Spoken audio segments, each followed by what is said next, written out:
Aujourd'hui, nous plongeons dans un sujet à la fois fascinant et controversé. Depuis des millénaires, les religions façonnent notre société, notre culture et notre vie personnelle. Elles peuvent offrir une guidance spirituelle, donner un sens à notre existence et pour beaucoup, un sentiment de communauté et d'appartenance. Mais derrière ces aspects positifs, certains suggèrent que les religions sont un outil de contrôle sur notre comportement, nos pensées et sur la structure politique. Et là où ça devient le plus intriguant, c'est quand on se penche sur les anciennes civilisations comme les Mésopotamiens et leur dieu Enki. À travers mes récentes recherches et découvertes, j'ai déniché des informations captivantes sur la mythologie entourant Enki, une divinité clé dans la mythologie sumérienne. Il pourrait bien être le point de départ des premières croyances et pratiques religieuses. Ce voyage dans le passé nous offre un nouveau regard sur nos croyances actuelles et soulève des questions cruciales. Les racines de nos pratiques religieuses modernes sont-elles entrelacées avec des intentions de gouvernance et de contrôle? Comment les enseignements d'Enki et les croyances sumériennes se reflètent-ils dans les religions d'aujourd'hui? Rejoignez-moi dans cette exploration passionnante où nous allons décortiquer ces théories. Nous allons examiner des faits historiques, essayer de comprendre l'impact des croyances anciennes sur notre monde contemporain. Allez, c'est parti pour un voyage dans le temps et dans les arcanes de la spiritualité. Certaines théories alternatives, souvent liées à des sujets comme l'ancien astronaute, établissent un lien entre le dieu Enki et le facteur rhésus négatif. Ces théories suggèrent que le RH négatif pourrait être une preuve d'une intervention génétique par des divinités anciennes comme Enki ou des extraterrestres dans l'humanité préhistorique. Selon ces théories, Enki ou d'autres figures similaires auraient modifié génétiquement les premiers humains, ce qui aurait donné naissance à des caractéristiques uniques comme le RH négatif. Enki a plusieurs enfants. Mais ces enfants sont généralement considérés comme des divinités ou des êtres semi-divins et pas des êtres humains ordinaires. Selon certaines théories, Enki aurait eu des enfants hybrides, mi-humains, mi-divins ou mi-extraterrestres.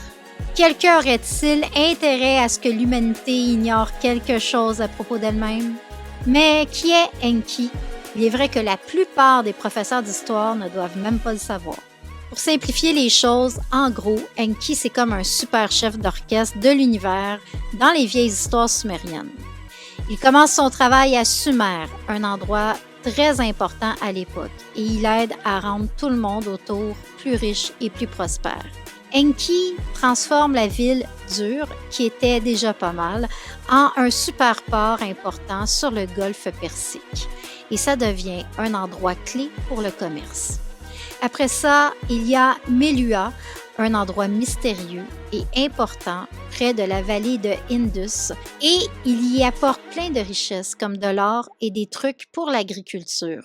Il s'occupe aussi de Dilmun, un autre endroit mythique, en y apportant des céréales, des dattes, puis il va à Elam, dans les montagnes d'Iran, où il trouve des pierres précieuses et des métaux rares. Enfin, il traverse la Mésopotamie jusqu'en Syrie, où il aide les gens avec leurs élevages. Mais Enki ne fait pas que s'occuper des humains. Il organise aussi le monde des dieux. Il donne à chaque dieu et déesse un rôle spécifique, comme s'il dirigeait une grande symphonie. Enki, c'est le dieu de plein de choses. La sagesse, l'eau douce, l'intelligence, la ruse, l'artisanat, la magie et même l'exorcisme. Il apparaît pour la première fois dans les écrits qui datent d'environ 2600 ans avant Jésus-Christ et devient important pour les Acadiens vers 2400 ans avant Jésus-Christ sous le nom d'Ea. Selon les histoires, Enki est le fils d'Anu, le dieu du ciel, ou de Apsu, le premier père, et même de Namu, une déesse super importante qui aurait créé la terre et le ciel. Il a joué un rôle clé dans plein d'histoires et de légendes sur la création du monde et des humains, et il est considéré comme l'un des 7 dieux les plus puissants chez les Sumériens. Dans une vieille histoire de Babylone qui date d'environ 1100 ans avant Jésus-Christ, on parle d'Enki comme un dieu important. Il est le fils des tout premiers dieux, Apsu et Tiamat. Imaginez qu'au début, tout était un gros mélange confus, et là sont sortis Apsu, qui est comme l'esprit de l'eau douce, et Tiamat, qui est l'esprit de l'eau salée. Et ensemble, ils ont eu des enfants-dieux. Ces enfants-dieux étaient bruyants et joueurs, ce qui dérangeait beaucoup Apsu, qui voulait justement un peu plus de tranquillité. Fatigué de tout ce bruit, Apsu a décidé, après avoir parlé avec son conseiller, de se débarrasser des dieux plus jeunes. Tiamat, la mère, a entendu parler de ce plan et en a parlé à Enki en secret. Enki a alors réfléchi à différentes solutions et a finalement décidé de mettre son père, Apsu, dans un sommeil profond avant de le tuer. Tiamat n'avait jamais imaginé que cela puisse arriver et s'est sentie trahie par ses enfants. En réaction, elle a créé une armée de monstres et de démons dirigée par Kinju, son nouveau partenaire. Cette armée a battu Enki et ses autres jeunes dieux à chaque fois qu'ils se sont affrontés, jusqu'à ce que ces derniers commencent à perdre espoir. Dans cette vieille histoire, Marduk, le fils d'Enki, propose de devenir le chef des dieux pour les aider à gagner une grosse bataille. Avant lui, il n'y avait pas de vrai chef, et chaque dieu prenait le commandement à son tour. Quand Marduk est devenu le roi, il a affronté Kingu, un méchant, en duel, et il l'a battu. Il a aussi vaincu Tiamat, cette déesse super puissante, en la coupant en deux avec une énorme flèche. Les larmes de Tiamat se sont transformées en deux grands fleuves, le Tigre et l'Euphrate, et son corps a servi à faire la terre. Marduk a aussi utilisé le corps de Kingu et d'autres dieux méchants pour créer les humains. Il a demandé conseil à Enki pour ça. Donc, Enki est souvent vu comme un co-créateur du monde et de la vie. Dans une autre histoire, l'Atrahasis, qui vient d'Akab et de Babylone vers le 17e siècle avant Jésus-Christ, Enki joue aussi un grand rôle. Dans cette version, les vieux dieux se la coulent douce et laissent les jeunes faire tout le travail. Les jeunes dieux sont super occupés et n'ont jamais de repos. Alors Enki a l'idée de créer des êtres moins puissants pour les aider dans leur travail. Les dieux veulent créer les humains, mais ils ne savent pas avec quoi les faire. Alors, un dieu nommé Wellu ou Ilawella se sacrifie. Ninursag, la déesse mère, prend son corps, son sang, son intelligence et les mélange avec l'argile pour créer des humains, 7 hommes et 7 femmes. Ces nouveaux humains se multiplient super vite.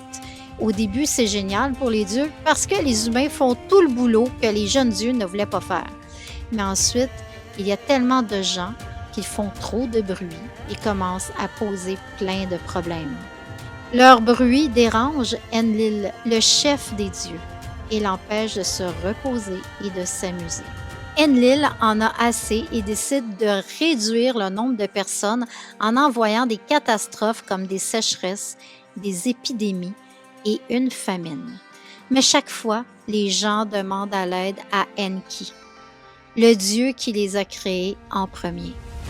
Enki les aide à chaque fois, leur donnant des conseils pour survivre, pour se rétablir et rétablir aussi l'équilibre dans les communautés. Enlil, un des dieux principaux, est très frustré parce qu'il y a encore plus de gens sur Terre malgré ses efforts pour réduire leur nombre.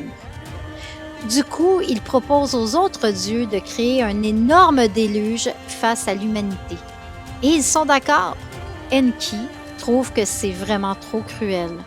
Mais il n'arrive pas à faire changer la vie d'Enlil. Alors Enki va voir Atrahasis, un type vraiment bien, sage et gentil, qui a toujours été fidèle à Enki. Enki lui dit en secret de construire un grand bateau, une arche, et d'y monter avec 2 de chaque animal. Nous voici un moment de l'histoire qui, vous en conviendrez, est assez intéressante. Alors la question que je me pose, la Bible qui a été écrite des milliers d'années plus tard, N'aurait-elle pas fait un copier-coller de cette histoire? Qu'en pensez-vous? Poursuivons. Atrahasis suit les instructions juste à temps, car bientôt le déluge commence. Les gens crient pour demander de l'aide, mais personne ne vient. Même Ninhursag, une déesse, pleure pour les gens et les autres dieux sont tristes, mais ils ne peuvent pas arrêter l'inondation. Enlil commence à se dire que peut-être il a fait une erreur, mais il est trop tard. Tout le monde sur Terre est mort. Quand le déluge se calme, l'arche d'Atrahasis s'arrête. Enlil, qui voit ça d'en haut, se rend compte que quelqu'un a survécu. Et il comprend tout de suite qu'Enki est derrière ça. Et même s'il regrette un peu ce qu'il a fait, il devient vraiment furieux contre Enki. Enki explique aux autres dieux que Atrahasis, l'homme qui a survécu au déluge parce que oui, Atrahasis est un humain, est vraiment quelqu'un de bien. Enki propose un nouveau plan pour que les humains ne soient pas trop nombreux à l'avenir. Il suggère de créer des humains qui ne se reproduiront pas aussi facilement. Certains bébés mourront jeunes, des femmes auront des fausses couches et ne pourront pas avoir d'enfants, et certaines femmes resteront vierges pour toujours. En plus, les humains n'auront pas une vie très longue. Ils pourront mourir de plein de façons différentes tous les jours.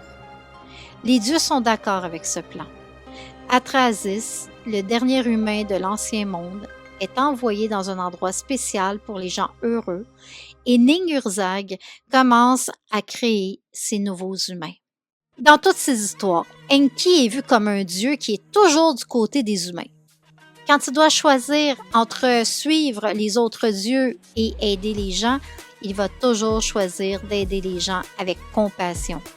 La comparaison entre Enki, une figure centrale de la mythologie mésopotamienne, et la représentation de Dieu dans la religion catholique soulève des points de convergence et de divergence intéressantes, reflétant les contextes culturels et théologiques distincts de ces deux traditions.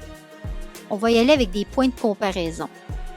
Dans la mythologie mésopotamienne, Enki est souvent célébré comme un créateur, notamment de l'humanité, et un organisateur du monde. Il est associé à la sagesse, à l'ingéniosité dans la mise en place des fondations de la civilisation.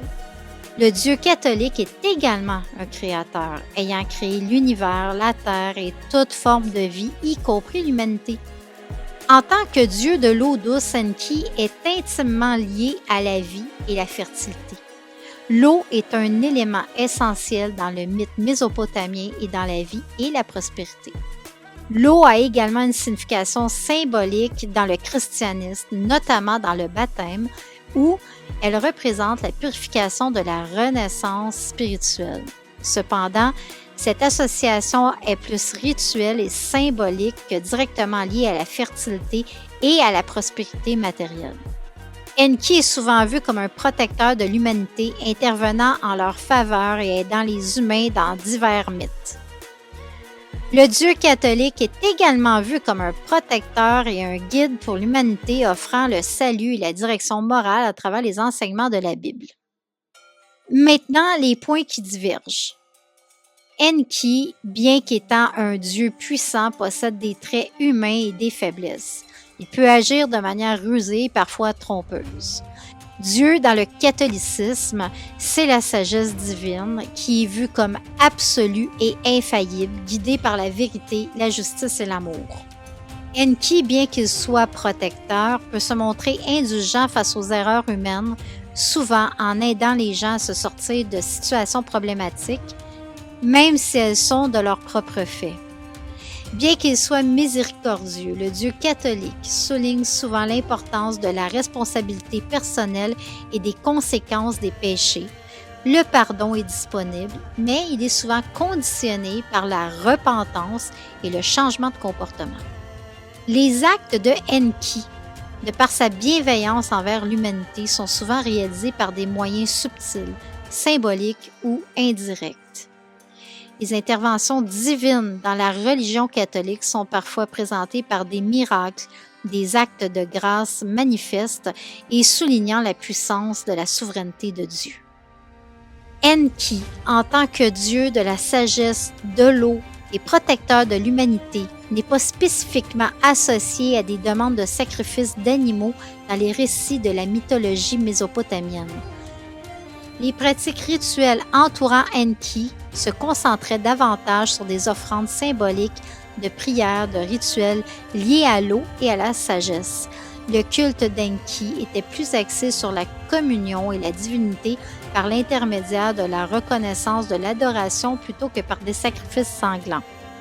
Dans l'Ancien Testament de la Bible, qui est un texte partagé entre le judaïsme et le christianisme, il y a de nombreuses références aux sacrifices d'animaux comme moyen de vénération, de repentir pour les péchés et de respecter des commandements divins. La mort de Jésus est vue comme le sacrifice ultime.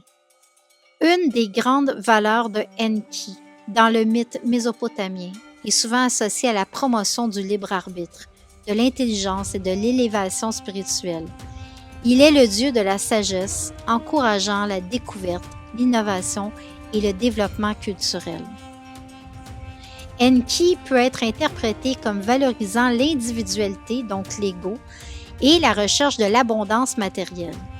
Il est vu comme un protecteur de l'humanité, favorisant le progrès et la prospérité. Le Dieu catholique, tel qu'il est présenté dans les enseignements de Jésus-Christ, met l'accent sur l'humilité, la simplicité, la pauvreté de l'esprit, la béatitude par exemple, célèbre les pauvres en esprit, encourageant une vie de simplicité et de dépendance spirituelle à Dieu plutôt que la poursuite de l'abondance matérielle. Dans le catholicisme, il y a un appel à transcender l'ego, à se tourner vers l'amour altruiste et à servir les autres, en contraste avec la mise en avant de l'individualité. Tandis qu'Enki valorise l'intelligence comme un moyen d'élévation et de progrès, dans le catholicisme, bien que l'intelligence soit reconnue et respectée, elle est souvent subordonnée à la foi et à l'humilité spirituelle. Enki semble encourager la recherche de la connaissance, de l'innovation et de l'abondance matérielle. En contraste, le Dieu catholique, surtout à travers les enseignements de Jésus, met en avant une vie de simplicité, d'humilité en se concentrant sur les richesses spirituelles plutôt que matérielles. Beaucoup de récits qui se retrouvent dans la Bible ont d'abord été transmis oralement avant d'être écrits.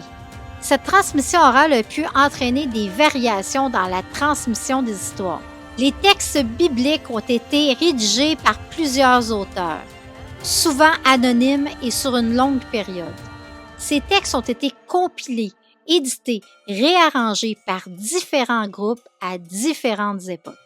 Les divers livres de la Bible ont été influencés par les contextes historiques, culturels, religieux dans lesquels ils ont été écrits.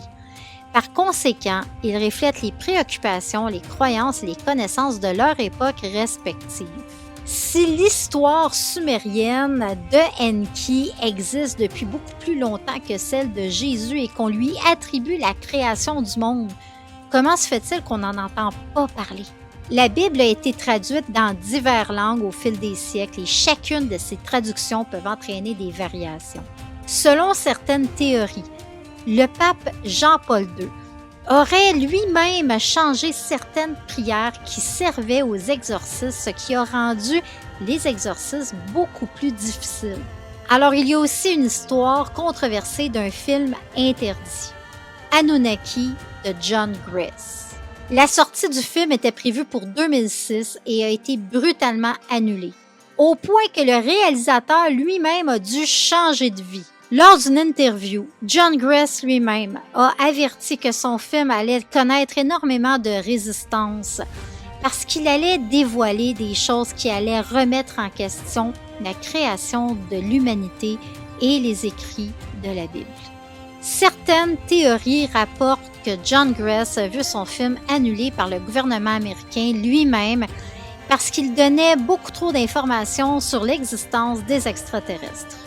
Yes, if the Bible is the best-selling book of all time, and the Bible is written upon stories that the majority of people on the planet don't know anything about, that would sort of make these stories even the better, best book of all written time. So knowing that I was going to get a lot of resistance and a lot of outcry for the topic to begin with, rather than taking it from a sensationalist standpoint of beating people over the head with the alien theory. I said, let me introduce the stories as best I can, as accurately as I can to what we see, without interjecting my viewpoint on them, but more or less introduce them to the stories, the characters of the stories, and try to keep them as accurate as possible. My hopes is that people will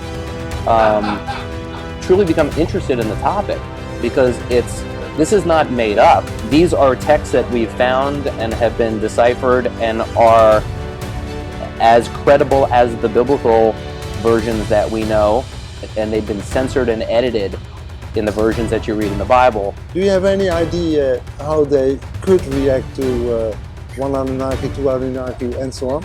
Well, yeah, I'm pretty sure I know what their reaction's going to be.